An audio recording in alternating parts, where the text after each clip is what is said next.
اسرائیل میں اس وقت زبردست احتجاج ہو رہا ہے، نتن یاہو پر جنگ بندی کا دباؤ بن رہا ہے۔ اسرائیل کی جنتا سڑکوں پر اتر کر پروٹیسٹ کر رہی ہے اور مانگ کر رہی ہے فوری طور پر جنگ بندی کرو، حماس کے ساتھ معاہدہ کرو اور ہمارے شہریوں کو، ہمارے لوگوں کو حماس کی قید سے آزاد کراؤ۔ ہر حال میں اب غزہ پٹی پر حملہ بند کر دو، ہر حال میں معاہدہ کرو، اس طرح کے نعرے لگ رہے ہیں اسرائیل کی سڑکوں پر، اور نتن یاہو کی سرکار پر دباؤ بڑھتا جا رہا ہے۔ IDF کے خلاف بھی وہاں احتجاج ہونے لگا ہے، اور ان سب کی وجہ یہ ہے کہ پچھلے دنوں اسرائیل کی آرمی کے ہاتھوں 3 اسرائیلی شہریوں کی ہلاکت ہو گئی، جنہیں 7 اکتوبر کو حماس نے قیدی بنایا تھا، ان کو یرغمال بنایا تھا۔ پچھلی ویڈیو میں بھی میں نے تفصیل بتائی تھی کہ شجاعیہ کے علاقے میں اسرائیل کی آرمی نے 3 اپنے ہی شہریوں کو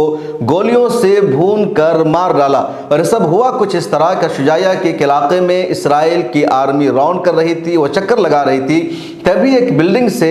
3 لوگ نمودار ہوتے ہیں، نظر آتے ہیں۔ وہ سفید کپڑا پہنے ہوئے تھے۔ اسرائیل کی آرمی کو لگا کہ تینوں ہمارے لیے خطرہ بن سکتے ہیں، یا ہو سکتا ہے کہ حماس کے لڑاکے ہوں، اس لیے قبل اس کے کہ وہ ہم پر حملہ کریں، اسرائیل کی آرمی نے ان پر فائرنگ کر دی، اور اسرائیل کی آرمی نے جیسے ہی فائرنگ کی، 2 کی وہیں پر ہلاکت ہو گئی۔ ایک کو گولی لگی لیکن وہ زخمی ہو گیا، اور اس نے عبرانی زبان میں مدد کی اپیل کی اور وہ بھاگ گیا۔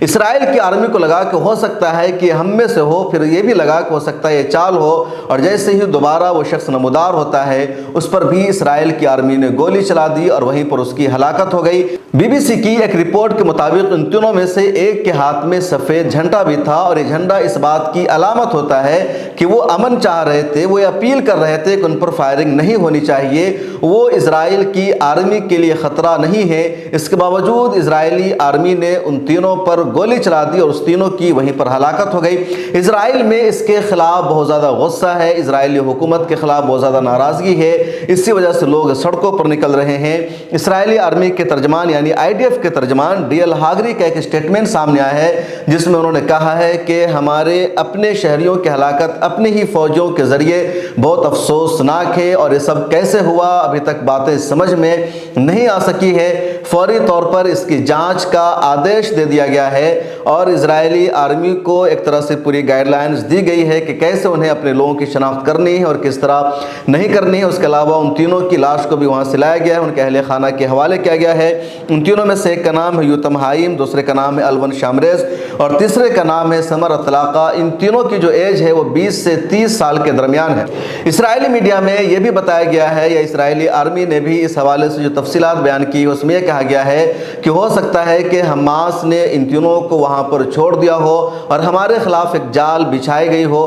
یہ بھی امکان ظاہر کیا جا رہا ہے کہ ہو سکتا ہے یہ تینوں حماس کی قید سے بھاگ نکلنے میں کامیاب ہو گئے ہوں، اور یہاں پر ان کو مدد کی ضرورت تھی، سپورٹ کی ضرورت تھی، لیکن اسرائیل کی آرمی نے سپورٹ کرنے کے بجائے، مدد دینے کے بجائے اپنے ہی لوگوں کو ہلاک کر دیا، اور اس کی وجہ سے امریکہ بھی ناراض ہے، اور خود اسرائیل کے خلاف دباؤ بڑھتا جا رہا ہے۔ اور اسی وجہ ہے کہ اب اسرائیل کے وزیر اعظم بنجامن نتن یاہو نے قطر کی حکومت سے مطالبہ کیا ہے کہ وہ جنگ بندی کے لیے بات چیت کرے، جنگ بندی کے معاہدہ کو آگے بڑھائے، لیکن حماس کے رہنماؤں نے 2 ٹوک کہا ہے کہ جب تک مکمل طور پر جنگ بندی نہیں ہوگی، قیدیوں کے تبادلہ کی کوئی بات چیت نہیں ہو سکتی ہے۔ اس سے پہلے قیدیوں کا تبادلہ ہوا تھا، لیکن اس وقت 7 دنوں کی عارضی جنگ بندی ہوئی تھی۔ اب 140 یرغمالی یا کہہ لیجیے 140 اسرائیلی شہری حماس کی قید میں ہیں، اور حماس نے کہا ہے کہ اب جو قیدیوں کا تبادلہ ہوگا تو مکمل جنگ بندی کے بعد ہی ہوگا، جب تک مکمل جنگ بندی کا وعدہ نہیں ہوگا اس وقت قیدیوں کا تبادلہ ہم نہیں کر سکتے ہیں۔